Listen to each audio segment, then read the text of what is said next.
Spags, the people loved watching you fuck up becoming a best ball streamer on Friday. Is there more of that in store for them today? We're going to find out together on this very stream because we're going back to Best Ball Mania 3 to do another best ball draft. I'm going to try to produce it on my end. We'll see if it works out. We also got to talk about some other things. And I have a surprise for Pete as well that we're going to hit throughout this show. So let's get that intro and get right to it.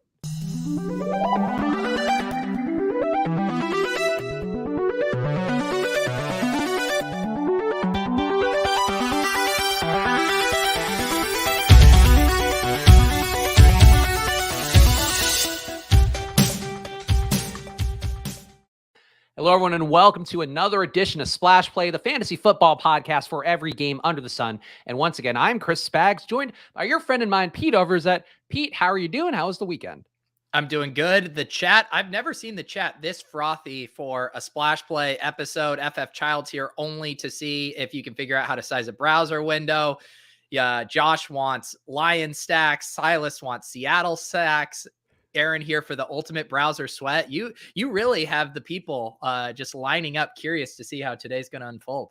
Yeah, if I knew that I just had to be incompetent on streams in a more visible way than just the normal verbal way we do on this show, I would have done it months ago. But we are going to look, we're going to see firsthand. Pete and I texted a little bit about it. Didn't seem like I was doing anything wrong. So we'll find out. People asking about the Drew Lock bounty. So Pete, I do have a surprise for you today, and I'm going to spoil it. It is Drew Lock related. I don't know if I should deploy it now because I don't know if there's a chance that we'll even get to it during the course of the show. I literally have no idea what you're talking about. So you need to make this decision.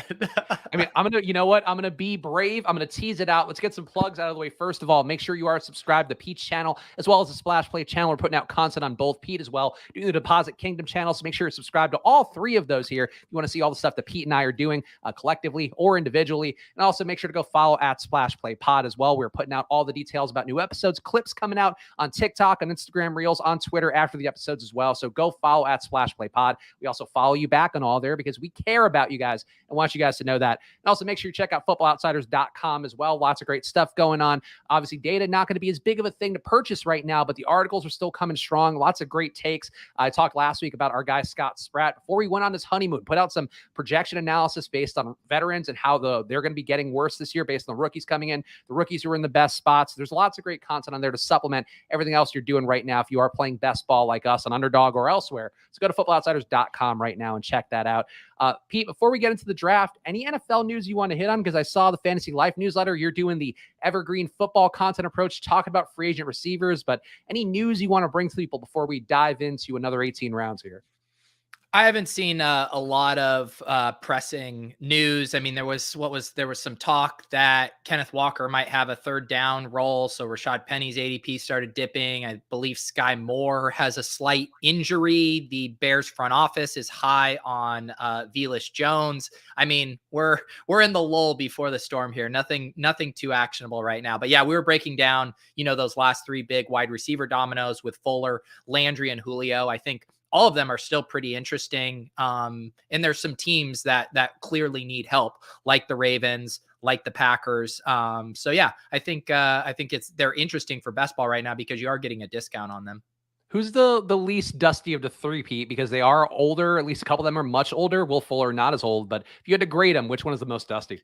Yeah, I mean, both for on the field and most fantasy relevant to me would be Fuller. Obviously, he had some off the field issues where he took some time away at the beginning of his time with the Dolphins. He's also struggled with injuries previously, but we know when he is on the field, he's electric. So, some of those fits with the Browns or the Ravens, I think make a ton of sense. And then after that, I would say probably Landry, just because I think there's not really concerns about, what you're going to get from Jarvis Landry at this point. Julio, I'm not convinced that he has much left in the tank, and just kind of his size and style of play, 6'3", 220, like he was always, such a big burner. That just doesn't tend to age as gracefully as some of the other, more slot receiver types like a Jarvis Landry. So he's the one I'm least excited about. But if Julio Jones signed with the Packers or something, like we would have to get excited about that for fantasy. Yeah, I thought you were taking the Fantasy Life newsletter about Jarvis Landry maybe being an ideal slot guy for the Bears and what they're trying to do RPO wise. This Landry can get a few carries here and there, as we saw him get some rushing touchdowns last year. Also saw him do a lot of good work out of the slot pretty much everywhere he's been in his career. So I think for me, I would actually put in the least Dusty just because I have some questions about Will Fuller and where his motivation is. I know he came off the severely broken finger or whatever that had to be reconstructed and all of that, and also some mental health stuff. So never going to knock that too much. The most Dusty to me, though, I think is Julio by a wide margin. Like, I feel like we're heading to and I'm sorry if our guy Josh Frick is in the chat, of course, been standing Julio as hard as anybody out there. But I feel like we could see Julio have the last few years of Demaryius Thomas kind of years where, I know it's tough to compare it to somebody who we've lost, unfortunately, but I feel like that's just, big body guy, Pete, who can get you maybe a catch here and there that's high up, high upside, high difficulty level, but still a guy that I don't think you want to feed 5 to 10 targets to at this point of his career. So I feel like I'd go Julio as the last place guy as well. Yeah. We'll leave, Mike Leone to get really excited about Julio Jones wherever he lands. All right. So Pete, is it time to pull up the screen share now? I have to point out. So actually, here's a question I have for you. How many Best Ball Mania drafts did you do this weekend? I did one. I did one on the Stairmaster on Saturday, and that's it. You want to guess an over-under on how many I did, knowing that I did tweet out 3 screenshots on Saturday. Sunday was Mother's Day, of course, so I had maybe a little more baby duty than usual, Pete. How many drafts do you think I hit? Man, yeah. It seems like you really blasted off. I mean, there is like a cap to how many you could feasibly get done. I will say you did 9 best ball drafts over the weekend. So you, in fact, are too short. I put up 11 drafts since our show on Friday, a lot of which coming Sunday morning. I feel pretty good about it. I have to say, I give the full credit to our guy Drico, who's one of the big winners on FFPC last year, wrote a great article on RotoViz that he shared with me about his strategy to find a contrarian build that also gives you similar projected upside. So I was following Drico hardcore on Sunday, Pete, tailing him to stealing the strategy willy-nilly on RotoViz, and I felt like I wouldn't say, I'm not going to be a winner for sure in Best Ball Mania, Pete. Like I felt like I was going to be for NBA Best Ball, but I'm 150 maxing and I'm doing good structures. And I feel like at some point that's got to come together to pay dividends for old Spags. There you go. I'm excited to see you diving in. You're really maturing as a best ball thought leader. I mean, last year, your strategy was just buying all the undervalued vets 1.5 rounds ahead of their ADP. And this year, you're really starting to take game theory and player selection into your tool belt, aside from the whole Drew Lock fiasco. The Drew Lock fiasco only going to get stronger by the week. People tweeting me Drew Lock headlines all the time now. Whenever Pete Carroll puts out a positive quote about Drew Lock, we're going to find me talking about it. But I'm going to try to share my screen here, Pete. How do we feel about the sizing right now? Make it bigger. Okay, so I pulled it out into its own thing. Is it bigger now? No, it's the same. Why is it? So, like, if I detach it from Chrome, this is what the moment people have been waiting for, Pete. Does it not look any bigger? No, Chris, do you see the 2 inches of screen real estate up top and the 2 inches of screen real estate down below? See, but like, okay, so there's the sharing this tab to StreamYard thing that takes up some space as well. Think about that. Spags, let me show you. Do you notice a difference between what that looks like and what this looks like? You notice the difference, right?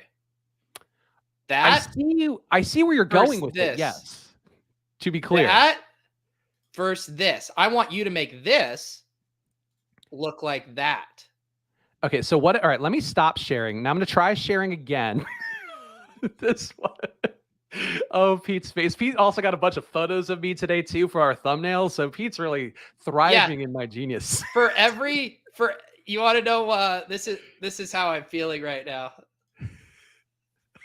For every second that Spags takes not getting this browser right, I'm gonna release one of his thumbnail headshots. Oh, but hold on. I'm sharing my screen. You're overwhelming my shared screen now. Okay, let's see. Share screen. All right, so I've got it in a smaller window now, Pete, and we're gonna see if we can make this bigger. All right, so here we go. Here's the screen size it's at now. Oh boy, there's a lot of pressure on this one. I gotta say. Spags, right. Is it getting bigger? Yeah, it's starting to. Now, Spags, I want you to think about there's basically 3 different ways you can drag a window, right? You can drag it vertically, you can drag it horizontally, and you can drag it diagonally. I want you to try all 3 of those. Okay, I'm dragging it. Here's a little more horizontal. Here's a little more horizontal. It's about as horizontal as it's going to get. What it Oh, like?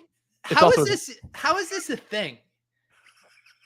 like I'm as confused as you are. Like you know that like that Euphoria clip. That's I know you're not as big on TikTok as I am. Of course, you're not watching all the Euphoria clips, but like you're confused, I'm confused. Like that's what I am with this because I don't get what I'm doing wrong. This is now the maximum size. I started in a little small box, shared the screen, then thought I could make it bigger, and no, it's still the same fucking size. Mamma mia! Send me your password. This is unacceptable. Send Pete my password again. Of course, he'll mock me for it too. Actually, I think I still have it. Yes. This is. All right, there you go. You got it. You got it in your text again. I found it. So the bad news now is I also will not be able to play the clip. Maybe I could still play it. I could still share that screen, I guess, at that point. You can still share your screen. Okay. I have a clip. I have a clip ready to go. Should a moment in the draft occur in a way that makes sense. And I had our production coordinator, Ross, put it together. He lovingly put it together, the clip that I needed. So we got lots of great stuff here, Pete, if we can figure out how to do this. Well, you could have talked to me ahead of time and had it uploaded to StreamYard, but I can't trust you. I don't want to spoil it for you. Okay. All right. I would have not. All right. It's the surprise that matters. Yes, exactly. And you can see my balance has gone up because I did, in fact, deposit $300 on Underdog this weekend and played through a good amount of it. I'm gonna send you $25 after this stream to cover both my Friday draft and your Monday draft. I did the math. It's okay. I can manage this one. I've honestly been You did the math. What math? Well, because I'm not playing enough NBA DFS. I talked about the newborn timing is kind of taking away that 5 to 7 p.m. window on the East Coast you really need for NBA. So yeah, like I can just put my budget towards the show and towards my best ball mania career, which is I think the most important part. All right, Paul wants me to release the exposures. Let's see what Spags has been up to over the weekend. Drew Lock. Okay, the good news is that you've gotten it down to 25%, down from 40%, I believe. The bad news is he is still your most drafted quarterback along with Stafford and Carr, but this is growth. This is growth here. I have a type at QB, I think, just statuesque, like 6'5" QBs. That's my vibe. Spags, I don't know if you heard, but the Jets did draft Breece Hall. Did you catch that news? Or well, because he's Michael Carter, the lower ADP guy. People were sleeping on him. Get the lower ADP guy. Okay, just making sure you did catch that news. Look at that Tyler Algier. Yeah, I mean, very impressive here. Nyheim Hines, 43%. I can't even make fun of that because I love Nyheim Hines. Wide receiver. All right, you're still on the Jets train here. Wow, you've ended up with Cooper Kupp in a 30-year draft. What is that from, like the 3 and 4 hole primarily? Is that where you've been getting all the drafts? Yeah, sometimes the 3 hole. I'm usually not taking Cooper Kupp. If I get the 1-on-1, I'm usually taking Jonathan Taylor there just because I don't get enough cracks at him. But yeah, Cooper Kupp, I feel like sometimes he's been popping up in the 5 spot or 6 spot in some drafts I've did this weekend. We will hop back over the board. Looks like we have the 10 spot in the draft, but let's check out the tight end situation here. So yeah, we still have the Drew Lock effect, just pissing all over this entire exposure page. We have Noah Fant here, DK Metcalf, Tyler Lockett here. You can't quit it. I mean, people look, the FF child saying wide receiver exposures are nice. Thank you. Getting contrarian, got some Traylon Burks there. No D Eskridge. He did not make the cut for me. I mean, are you even a Drew Lock bro if you're not sprinkling in some D Eskridge? Well, I mean, Drew Lock has shown time and time again he's going to key in 1 or 2 guys, and that's going to be DK Metcalf and Tyler Lockett. I think we all know that. So, Spags, when you see me in your account having the screen just beautifully, gorgeously flush to the edges, are you just in awe, in wonder, like how we have progressed as a civilization with technology to this extent? It's honestly like going from standard def TV to high def TV is like yours is just popping more. It's got a lot more real estate. I admit I don't get what's going on. I thought maybe I'd solved it. Pete's changing sizes in front of us, really rubbing it right in my face, disappearing screen. Hey everyone, welcome to our draft today. My name's Chris Spags. Really excited to show you how we think through our process drafting a best ball team. See, the sad part is I've really been thinking like, oh, so there's 122 days before the season starts. So like theoretically I could do a best ball draft every day. Like if I wanted to do a parallel stream and just put my draft somewhere, like I could do that. And this production snafu, Pete, is really going to be limiting me, I think. Yeah, I am not bullish on your career as a best ball streamer. Oh, but you know what? StreamYard, quite possibly the most out of the box, easy to use, intuitive, turnkey streaming solution of all time, and it still befuddles Spags. I have to say, I don't get what I'm doing wrong. I'll go back to the StreamYard lab. It's worth pointing out, I'm not on Pete's StreamYard account. Could be an account holder thing. I think we take Travis Kelce here, by the way. Okay. You had me the second you didn't say one of these running backs. So I will say the Drico strategy that I've been deploying, and again, full credit to him, a big winner who's been a part of Pete's Deposit Kingdom for a while, also doing some more work with Rotoviz, some of the ship chasing stuff as well. He did post an article talking about his preferred breakdown. And Pete, I'm curious your thoughts on it because you did do that short form, construction video for your Deposit Kingdom channel. He was saying basically no running backs first 5 rounds, take one wide receiver, or excuse me, all wide receivers and one tight end those first 5 rounds. And then he had some other stuff about running backs and quarterbacks we could talk going on. But how do you feel about the construction, just hearing it off the top of my head? Because I'm assuming you didn't get a chance to read the article yet. And obviously Drico, I think, guy who cares a lot about construction in a way that appeals to me as a newer, maxer and best baller. Let's make this pick. And then I did read the article. Okay. I thought it was very good. And yeah, who do you want to do here? Debo. This is the exact start I had this morning. Did you see my stream this morning? This Kelce. I was going to watch the stream too, but work got away from me a little bit. And I guess it would have been good to know. Don't dupe me, bro. We're literally duping my start from this morning.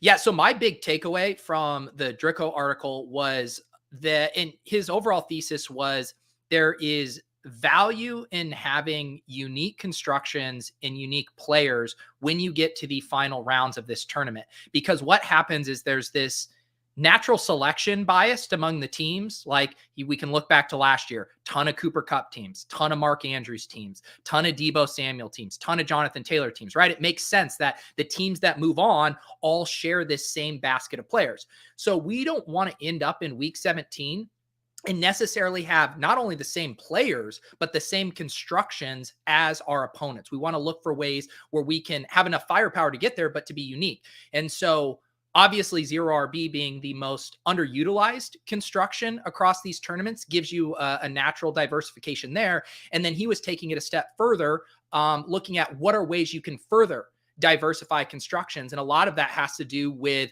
only having 2 players at the onesie positions, QB and tight ends. How do you get 2 players or justify 2 players from the onesie positions? It's often using an early pick to get an elite tight end and elite quarterback. So I like that idea of stacking some of these dominant strategies. And then as you go down the funnel, you're naturally getting a more unique construction than the field will likely have. So how do you, and you've been doing this longer, like Pete's been doing best ball streams and sort of, got me on board as I saw ship chasing rise to the stars, a splash play. We were here doing silly voices, just languishing for the most part. But I've been watching you for a while, and I know you talk to a lot of people who are high stakes guys. Like, how do you parse out, like Drico, a guy who's won 6 figures doing this, Liam, a guy who I think was drafting mostly based on contrarian nature, and then a guy like Hayden who's pushing like the superhero running backs on Underdog today. I think he put out his exposures overall, or his rankings rather, for the best ball drafts you can upload yourself on Underdog. Like, how do you take those into account? Like, are you drafting some superhero running backs? Are you drafting some like different constructions? Like, how do you approach that overall? Yeah. And I was talking about this a lot this morning. And like the big theme for me is when people hear strategies, it's so much easier to execute those strategies by the most rigid sense, right? Like when people hear anchor RB, they say, I take my running back in round 1 and then I wait. But it's not that easy. And I talked about this in my video where it's like, well, the people who took their anchor running back in round 2 had even higher win rates last year because the round 2 running backs dominated. So it's how can we think about these strategies that we know work? 0RB, anchor RB, and hyper fragile. We've seen it over a large enough sample that these can be dominant strategies, but how can we bend them both to what our opponents are doing and based on, how specific ADP is shaking out for this year. So like in my draft this morning, like I said, I had this exact same start, Kelce and Deebo, and then Saquon was available to me here. And then Breece Hall was available. And I decided to go with kind of a modified hyperfragile. I ended up grabbing ETN. And so instead of like most people hear hyperfragile and they're like, all right, you start 3 running backs and then you just go all the other positions. Well, it's like, yes, I'm doing that, but I'm getting them at a slightly cheaper cost. Does that mean that their chances of hitting and delivering on their bell cow status, having that legendary season, are less? Totally. But it allows me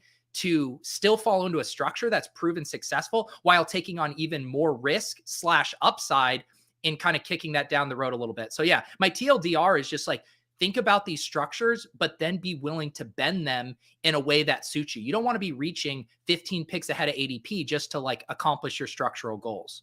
Okay. And it seems like we're teeing up pretty well here for a nice little DK Metcalf, potentially. I will not let you take DK Metcalf. We have to take DK Metcalf. He's right there.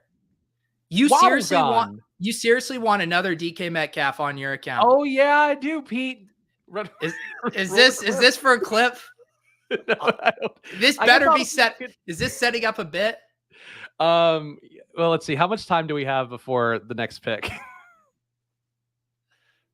I'm gonna go ahead and do it just because I want to see what you're doing. All right, let's see here if we can do this in a timely fashion. God. Pete, stop me if.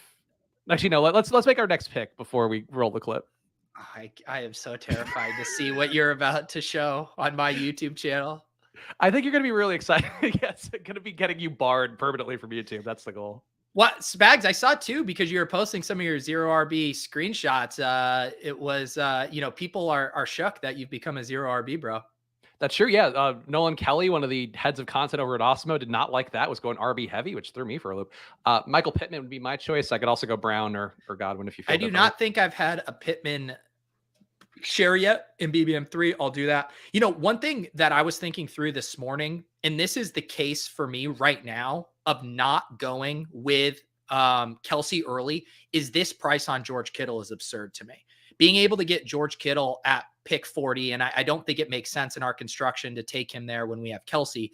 But man, it almost makes me want to chill out on my Travis Kelsey stuff for now until this Kittle ADP changes in a meaningful way, because I do think, being able to accomplish this structure, with an elite tight end at pick 40 is really valuable. Yeah, Trey Lance also falls. And one of the things with Dricko's article too, again, and I'm just trying to take some of these approaches like Pete's talking about and really drill them into my own head so I kind of make them muscle memory for myself. You can get Debo, you can get Kittle, you can get Trey Lance, all at reasonable ADPs that are in line with where Dricko recommended. So I think for QBs, he said taking your first QB after round 6, second QB after round 8. And you can get Trey Lance there, pair him up with those two guys, get Brandon Ayuk if you want. You get Danny Gray for nothing at the end of the draft as well. There's a lot of Niners stacks, I think, that work pretty well, Pete. Yeah. And like all jokes aside, I definitely have a Kittle fetish, but the thing that I'm thinking through in BBM3, right, is we know how valuable getting separation at the onesie positions is, right? The general QB scoring. Think about week 17 in the playoffs, and a lot of the quarterbacks are going to score within the same band of points. But who are the quarterbacks that have a chance to put up 35 to 40 points? And that's why they're so valuable at separating. The same thing, and even more so, happens at tight end. We know Kittle has the potential to put up 40-point weeks. There's 3-4 tight ends in the entire league who can say the same thing. And so to me, Kittle is a play of, I want guys in my portfolio that come week 17 can put up such a monstrous score that the rest of the field is just completely dusted because they can't keep up. Like you see it's different at running back and wide receiver, where it's easier to make up points. Like I can go up against a team with 2 bell cow running backs that score 25, but if I have a bunch of wide receivers, my depth can kind of catch up with them with a couple spike weeks. But it's not the same at tight end. It's like a 1v1 against your opponents. And if they're filling in the traditional 10 to 12 points at tight end, and you're nailing the moonshot tight end score at the most valuable weeks, it just separates you in such a big way. So that's a lot of what informs why I really want these elite tight ends, not even from a regular season standpoint, but just knowing, can I get that spike week at the right time? No, I think that makes a lot of sense. And the Niners certainly in a competitive division where you could see them playing those games late on. It's hard to imagine them running away with it, especially with a second-year QB potentially at starter. And interesting question from Paul in the chat. Do you think Waller is mispriced? I don't know that he's mispriced. I think he's got a lot of touchdown variance this year, Pete, with having Devonta Adams in the mix. Like the attention that's going to go his way theoretically should free Waller up a little bit more, where he clearly, I don't think, ever fully gravitated week to week as being that top option guy who can get 10 targets and make the most of them. So I feel like Waller, I don't know that he's underpriced. If anything, I feel like he's a little bit overpriced because I think he's a cut behind Pitts and Kittle by, I would say honestly a decent margin behind those guys. I do I do prefer Pitts and Kittle to Waller, but I also agree that he's mispriced just based on the same philosophy that I just said. We know Waller can pop off for these monster games. There's reasons to be concerned over the whole season, with Devonta Adams eating into his target share, but does he have the profile and the potential to put up a monster score in a way that other tight ends can't? Yes, I think so. And I think just structurally, both Kittle and Waller provide such an edge getting these guys in the late fourth. I mean, Waller and Kittle were going at the 2-3 turn all last year in Best Ball Mania. I'd say, yes, more stuff has changed for Waller than for Kittle. But I still like those picks a lot. Who are you interested in here? I don't mind taking the Chris Godwin flyer here. I feel like Godwin or McLaurin, whichever one of the two. I know you're a radical 0 RB drafter, but I also think David Montgomery here at pick 58 as an anchor isn't awful. Okay, I could do that. I'll give you that one because we're going to get Tyler Lockett at some point. Yes. And so these are the kind of situations to get here. Like, yes, I'm fully willing to go 0 RB all the time, but sometimes these draft rooms will give you a nice ADP discount where you're not going to be able to get Montgomery at pick 58 in a lot of rooms. And now all of a sudden we're building an anchor RB strategy, but we just happen to not have to spend a pick until round 5. And we know Montgomery, there are outcomes where he could perform at a bell cow level. So now we're going to draft as if that's the assumption. And I also think too, like for me, this is something I talk about a lot where I've got a lot of Khalil Herbert. I think in part because Pete, I think your takes on that are pretty sound. There's certainly enough ways where something can happen to Montgomery. Herbert ends up a little more useful, especially the back half of the season when you need these guys to have spike weeks the most. So I think to me, getting Montgomery here, like he's not a guy I'm getting a lot of. I think this actually might be my first Montgomery share, but because I got so much Herbert, like I'm perfectly okay getting Montgomery and the chance that it just happens the way that people expect it to happen. Yeah. Yeah, and this is the thing too that I think sometimes is a mind fuck for people with best ball. It's like I could have a ton of Khalil Herbert in my other drafts, but in the context of this draft, also want to get some exposure to David Montgomery because I'm not gonna, even though I have that lean, I'm not gonna be 100% right on that one, and you want to be able to capitalize in other situations. Your boy Elijah Moore, of course, staring here at us here. I also I think Devonta Smith is slightly undervalued at this price. Yeah, I'd go Devonta. I don't get much of, so I would take Devonta here. Wait, where did we miss Lockett already? No, he's so far down. Is he? Okay. Well, is he? Or did someone? Wow, he is down. Yeah. Spags, you're the only one single-handedly keeping his ADP up. I honestly he might be sub 100 if it weren't for me just jamming him into so many lineups. And I'm glad to have that effect on the Tyler Lockett community. The Lockett family always near and dear to my heart. Yeah. So I'm going to wait until we get Tyler Lockett for my clip. I think that seems. I love how it's so. Will someone please take Tyler Lockett? no bounties on Tyler Lockett. Let him. Spags. If you guys want to see the special clip that I requested at 7 a.m. while dealing with a baby, just so I could troll Pete on the show, let Tyler Lockett live and let him land right in our sweet little laps. Here's the thing, Spags. The way that people work is, and you got to make this very clear to them that, first of all, you don't tell them what you want to do because then they will snipe you to spite you. And second of all, you need to make sure that they don't think that by them taking the player means they get the clip. One of the initial things with the Visca thing is someone would snipe Visca and then say, roll the clip. And it's like, fuck you. No, the clip is only for when I get him. So I just want to make sure you understand how this clip thing works. No, that's fair. And I think either way, yes, FF Child saying do not take Lockett. We have to see this clip. What if, we've talked a lot about the streams being minus EV for us. What if we could make them plus EV by building in bits so we get picks at lower ADPs? Spags, trust me, I've tried this. It doesn't work. This is me with best ball. I'm just figuring out new wrinkles and thinking they're new, and it turns out people have tried them. Spags, all the time. You want to know how I offered to free roll anyone in this tournament last week to draft Drew Lockett. Everyone hated him so much that they wouldn't even take a free roll. That's true. Even I think Casey took him on the show, and then afterwards was like, "No, I'm okay with my Drew Lock stack." So he didn't take the money, right? If you really want to become a best ball thought leader, you got to start firing off super hot takes. Like Josh says, Zeke at 71 is crazy, and then you come back over the top and saying Zeke before Pollard is crazy. That's the kind of stuff you have to do. Max engagement. How about Zeke top 100 is insane? Yeah. Honestly, that should be my bit. Is I just make what somebody says something and I just make it more and just repeat it more authoritatively. How do you feel about our team so far? I like it. I feel, I've been mainly doing 2 quarterback builds. I think we're getting to that territory now where Mhm. at least maybe in one of the next 2 picks, we'll have to think about it. We don't have any super obvious stacks unless we do want to pull the trigger on Trey Lance. That's the thing that's frustrating to me about with like Drew Lock and Matt Ryan is those are 3 QB builds for me. Those are your QB3s. I've been really preferring the 2 QB builds. So looking at what our options are available, and we're gonna have to watch out for. I was inverted there with Lance potentially, but it's just something we should keep on our radar. We don't have to use that right now though. I think we should take Lockett now just to be safe. This is for a clip? This is for the clip. All right. Just let the record show that this wouldn't be justifiable otherwise. Okay. All right. Hold on. Wait. Let's see if I can play this clip real fast. Okay. Hold on. Sharing my screen. Okay. A minute 10. The edit's the edit, Pete.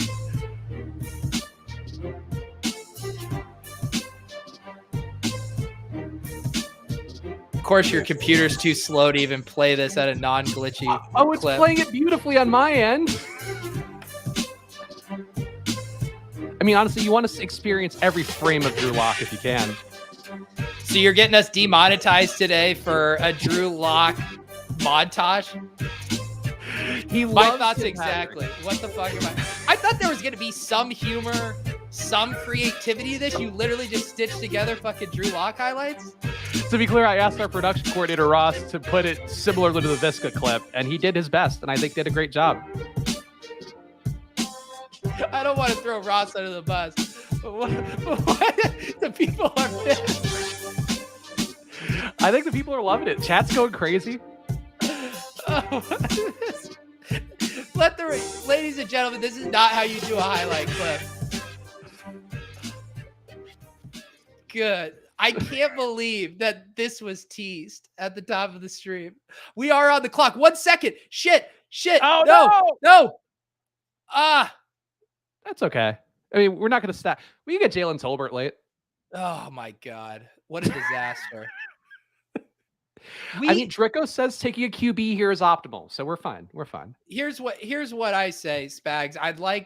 You made us auto draft a quarterback because we were watching 900 minutes of slow-mo Drew Lock highlights. I think there are some mistakes made in process. I can admit that. God. I think it's too because the clip ran differently, Pete, because I ran it like through a screen share. I think if you did the clip through StreamYard, it would work better. I will say this. Like, what you're getting from Dak Prescott versus Trey Lance it's like what in our wildest dreams, Trey Lance gives us a Dak Prescott season, and we're having to take those guys back to back right now.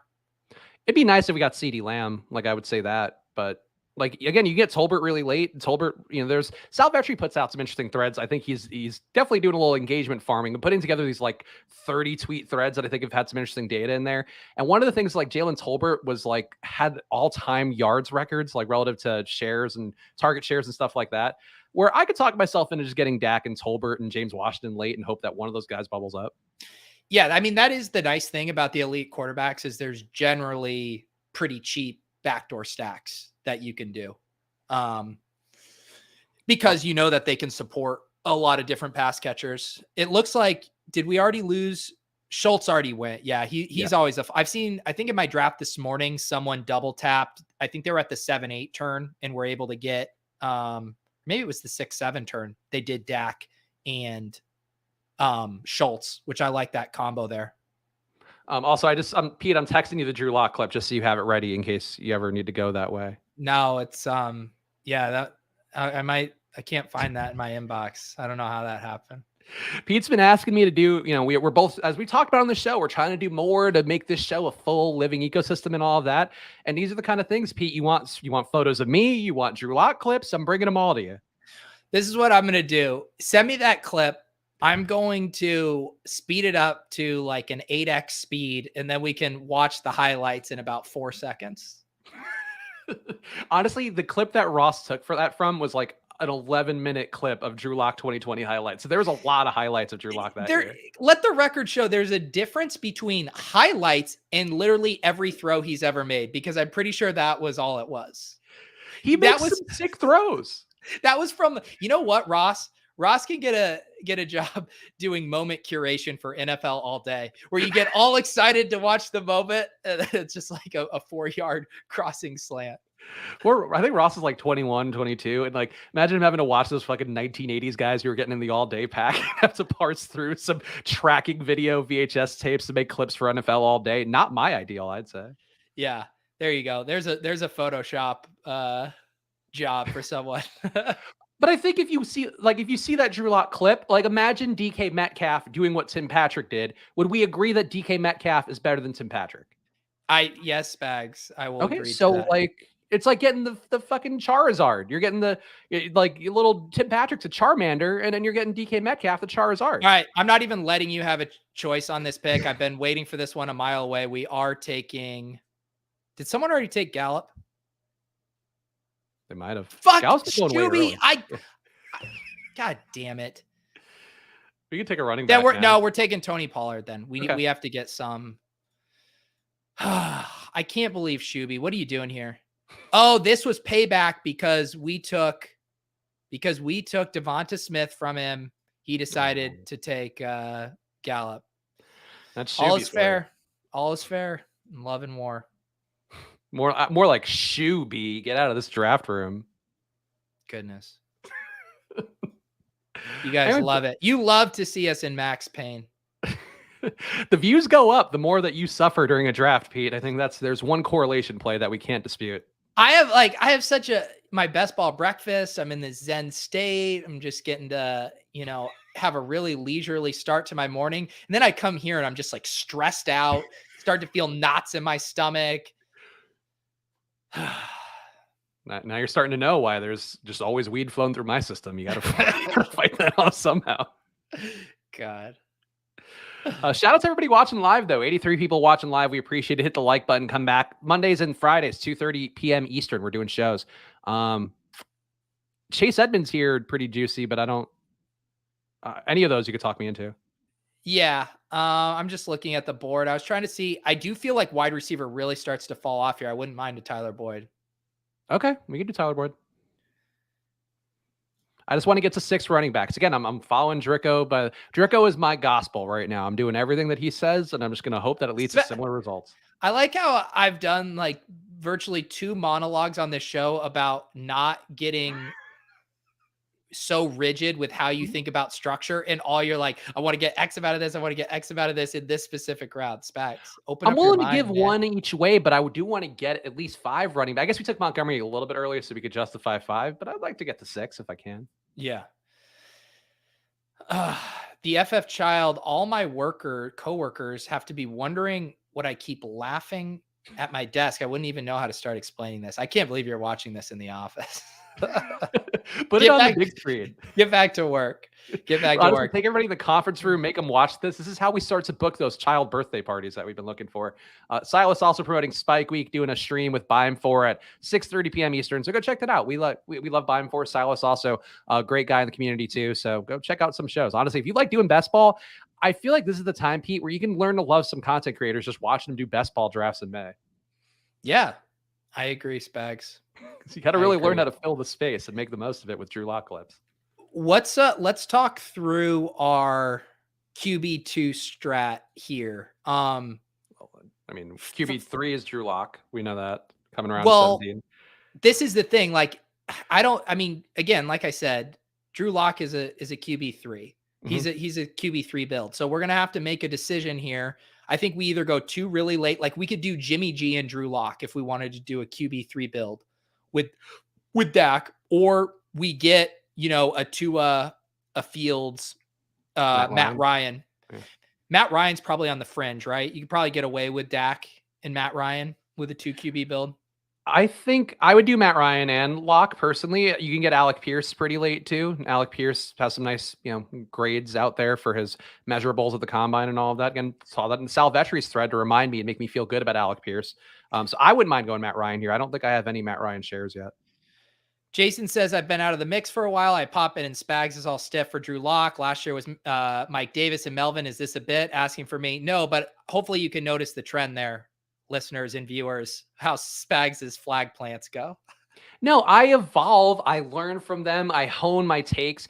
But like Drew Lock to me, and if you're a real ride or die for my content, you'll remember the first season Osmo had NFL. I was touting Josh Allen left and right his rookie year. People were making fun of me and doing the thing we do every show now here on Splash Play. But like saying I'm an idiot basically for Josh Allen. What happens? He ends up being basically one of the top 2-3 QBs in the league. I feel the same way about Drew Lock. He just needs that opportunity, Pete.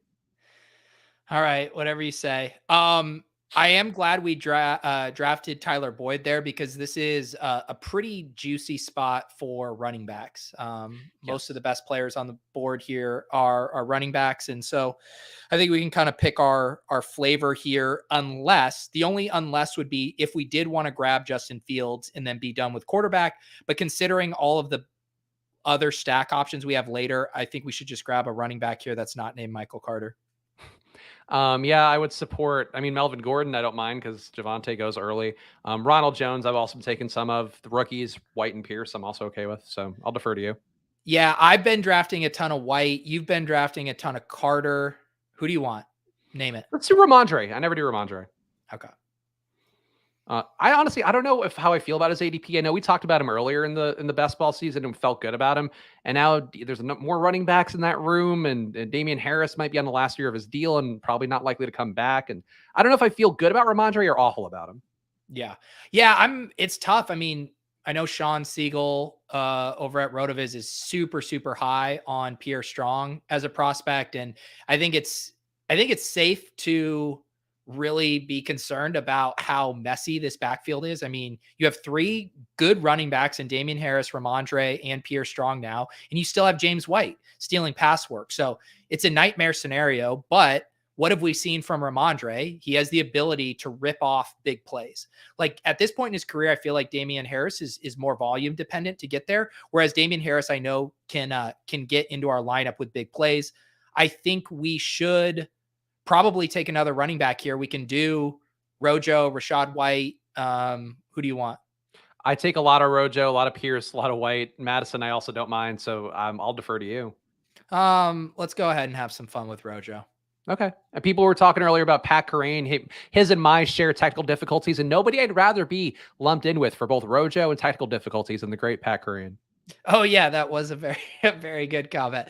Pat Kerrane, and we've been doing ship chasing for years now, and like clockwork, you hop onto that stream and Pat will be fumbling with his green screen and his internet. A tale as old as time. Yeah, Joey asking the question. Everyone always asks this: when is there going to be Puppy, the cheaper ones? Underdog just launched this tournament. They have internal metrics for where they'll feel comfortable about the sizing. I'm very, very confident we're going to get smaller tournaments at various points this summer, but they're not going to undercut themselves in their massive $10 million prize pool tournament this close out of the gate. They're going to make sure we get some momentum going on this. So I have no inside information, but my guess is you're going to have to wait a little bit and or see BBM entries really pick up. Yeah, and Puppy too, that filled so easily last year too, because people just want to get in the cheaper tournament, still have some nice prizes on there.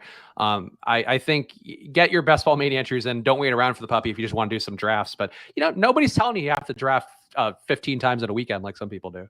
Well, Sam is an actual employee at Underdog Fantasy. He's also a man who sent me cacti, and Sam giving the eye emojis. He does have inside information. So do with that what you will. I honestly, I have to say, and this, again, is part of why I've been willing to draft a little bit more with having the structure of not taking running backs early. I do think, Pete, this is something you put in my head on Friday's show that I've been and honestly, the last few shows before that as well.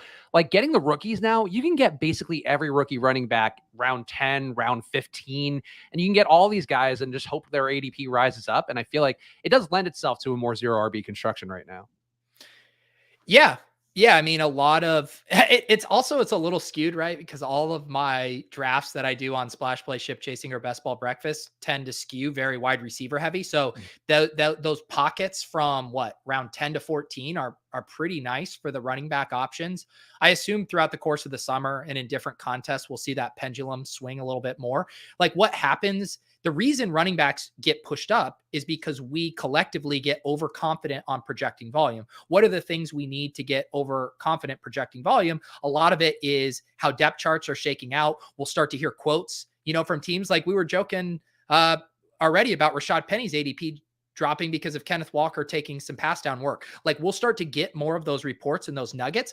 And then we will in turn get overconfident on how those backfields will shake out. And you'll see like, okay, Kenneth Walker really pushes up. And then we'll have some more opportunities to exploit that. I mean, Spags, I was giving you a hard time. I'm in on Michael Carter at pick. What are we at? 154 here.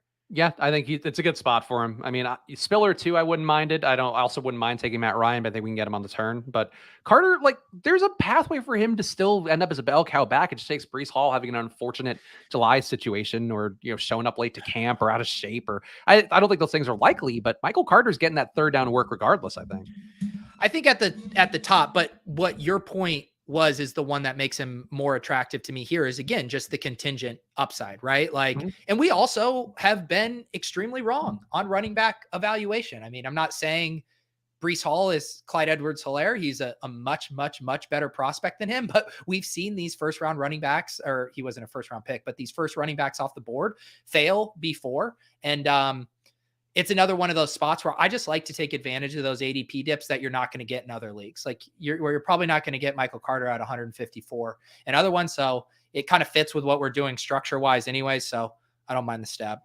Yeah. And look, I like Breece Hall a lot. Like I'm buying as much as I can in on the Jonathan Taylor comparisons and all of that. And I love this Jets offense, but I just still think Carter should be going 100 picks later. That seems a little bit crazy. Yeah. All right. I think we should take Matt Ryan here. 154. Yeah. All right, let's do it.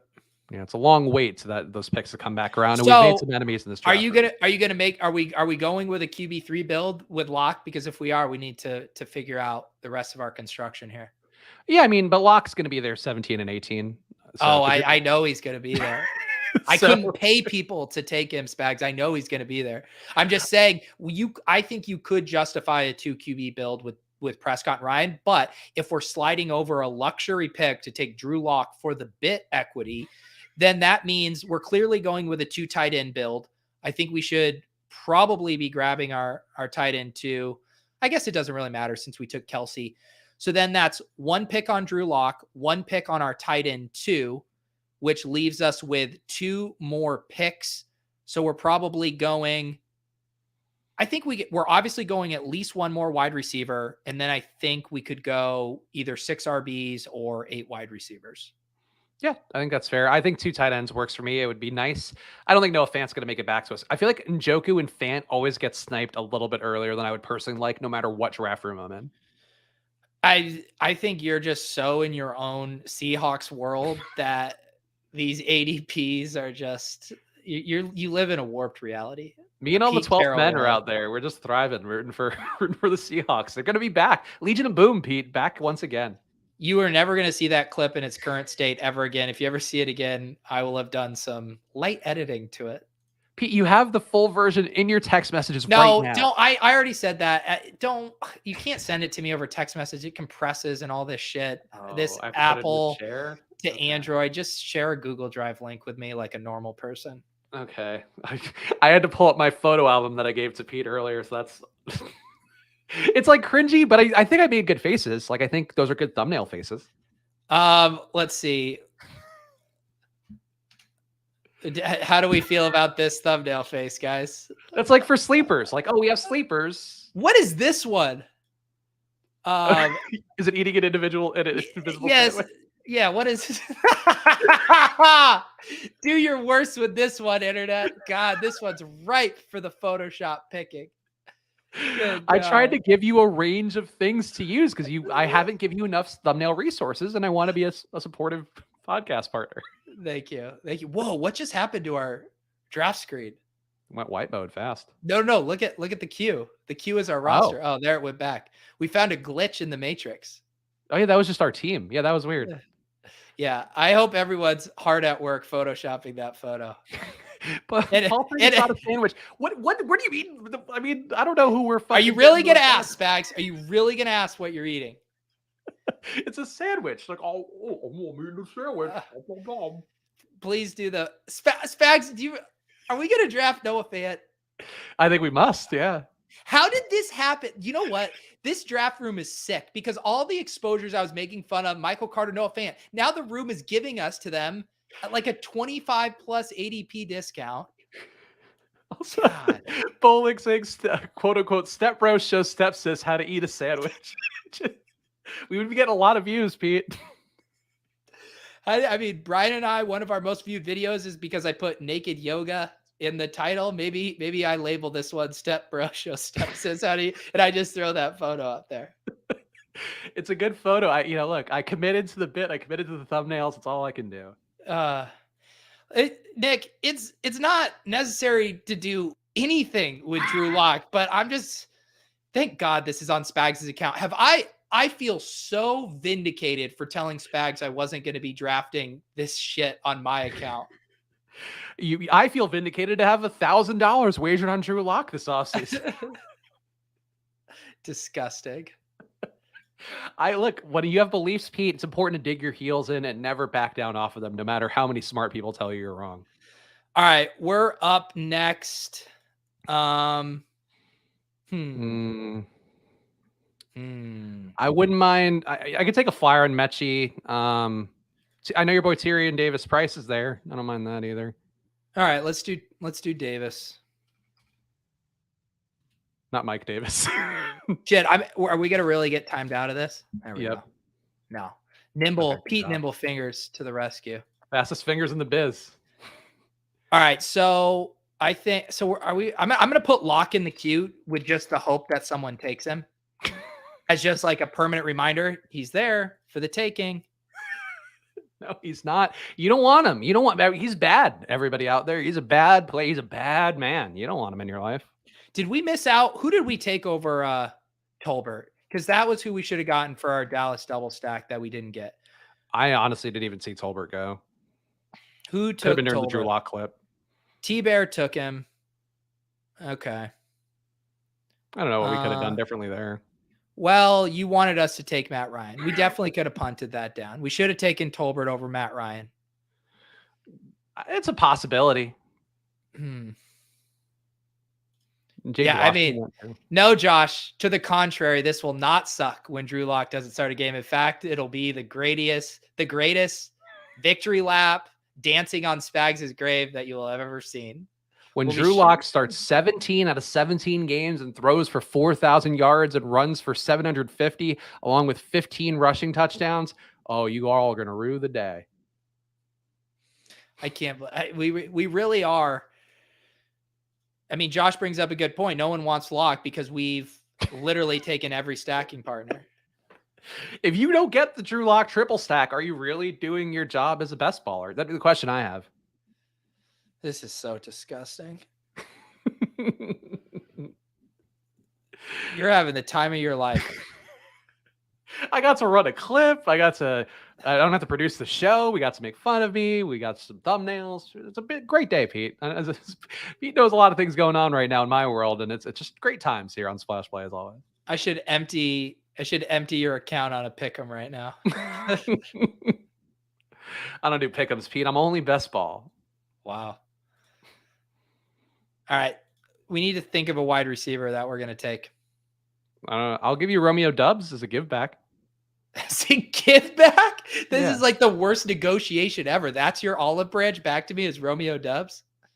You could take Paris Campbell for that Matt Ryan stack. Honestly, that's what I was going to suggest. Okay, that's fine. What's the latest on Paris Campbell's health?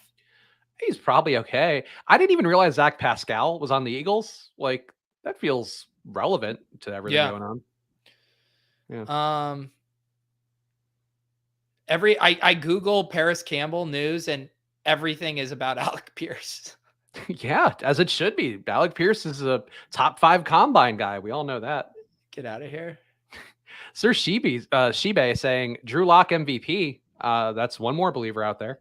How much did you pay him? $25 to type that in the chat? I think he sent a bunch of Dogecoin.